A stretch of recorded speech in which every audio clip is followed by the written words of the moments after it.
İkinci Dünya müharibəsindən sonra hər iki qolunu və ayağını itirmiş əlillərə samavar deməyə başlayırlar. Rəsmi məlumatlara görə 10 milyon insan müharibədən əlil qayıdır. Onlardan 20 mini hər iki qol və ayağını itirir. Qayğıya ehtiyacı olan bəzi əlillərin evləri dağıdıldığı və ailələri müharibədə həlak olduğu üçün geri dönməyə yerləri yox idi. Onların bəziləri bu vəziyyətdə ailələrinə lazım olmadıqlarına və ya yaxınlarına yük olmaq istəmədiklərinə görə evlərinə qayıtmayıblar.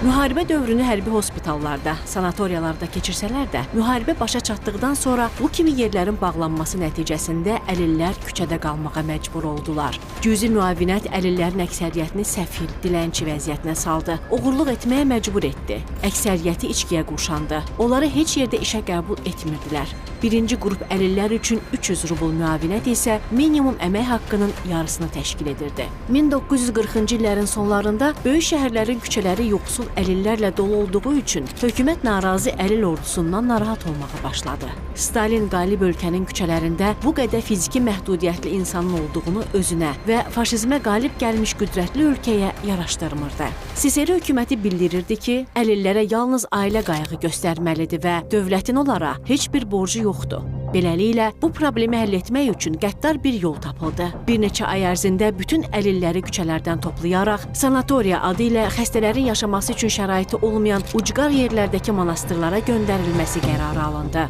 Əlillərin əllərindən pasport və hərbi biletlərini alaraq, Daxili İşlər Nazirliyinin nəzarətində olan həbsxana tipli internatlara yerləşdirdilər. Bəzilərini ailələri axtarıb tapsa da, kimsəsizlər ömürlərinin sonuna qədər orada yaşamağa məhkum edildilər. Bu sanatoriyalardan biri Kareliyada Ladoqa çayının sahilində yerləşən Valam adasındakı monastır idi. 1950-ci ildə orada 950 nəfər əlil yerləşdirilmişdi. Monastırda heç bir şərait, hətta işıq və istilik belə olmadığından əlillərin bir qismi ilk aylarda dünyasını dəyişdi. Əlillərin çoxu tamamilə köməksiz olduqlarından onları yedizdirmək, altını dəyişmək və qulluq etmək üçün işçilər lazım idi. Xəstələrin həddindən artıq çox olduğuna görə işçilər hər adama qulluq etməyi çatdırmırdılar. Əlillərin bəziləri oturduğu vedrədən yıxılır, bəziləri də təbii ehtiyaclarını ödəyib günlərlə vedrənin içində qalırdı. Yataq dəstləri aylarla dəyişdirilmirdi və kirdən xoşagəlməz qoxu yaranmışdı. Hərəkətsiz əlillərdə yataq yaraları əmələ gəlirdi.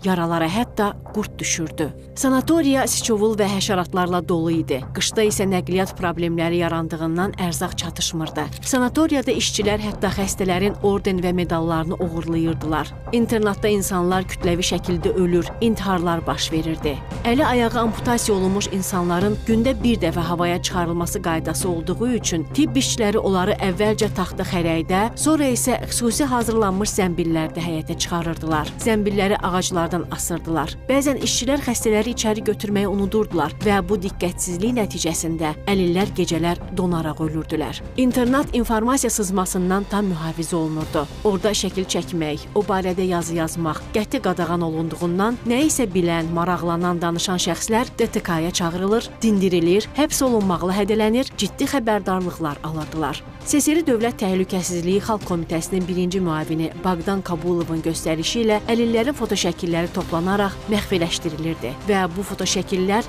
hələ də tapılmayıb. İnternat məktəbinin arxivində kağız və qələmləri belə olmayan Valam məhbusları haqqında çox az məlumat var. Adada bir neçə il ekskursiyaçı kimi çalışmış tarixçi Yevgeni Kuznetsovun Valam dəftəri adlı tədqiqatı var. Rəsmlər 1974-cü ildən internat məktəblərində sanitar kimi çalışan və əlillərin portretlərini çəkən Gennadi Dabrovun Müharibənin imzaları adlı silsilə əl işləridir. Dabrov 100 əlilin şəklini çəkib sərgiləmək istəsə də, müharibə qəhrəmanlarına qarşı amansızlığı ört-bastı etmək üçün hər dəfə rəsmlər sərgidən çıxarılıb. Rəssam müharibənin imzaları üzərində 6 il işləyib. 1993-cü ildə rəssamın portretləri Qələbə Muzeyi tərəfindən alınıb. Orijinal rəsmləri hazırda həmin muzeydə saxlanılır. Hər iki əli ayağı tam amputasiya olunmuş, eşitmə və danışıq qabiliyyətini itirmiş adsız əskər adlandırılan Qriqori Valoşini ailəsi məhz Dabrovun portreti sayəsində tanımış və oğlu 50 ildən sonra itkin düşmüş atasının qəbrini ziyarət edə bilmişdi. SSR hökuməti canını, gəncliyini, sağlamlığını vətən uğrunda fəda edən qəhrəmanları şəraitsizlik, acılıq, üfunət içində ömrünün sonuna qədər əzab çəkməyə məhkum edir. 1984-cü ildə fəaliyyətini dayandıran Valam internatı yoldaş Stalinin samovarına çevrilmiş neçə-neçə müharibə qəhrəmanının əzab və adsız qəbirlərinin məskəni olur.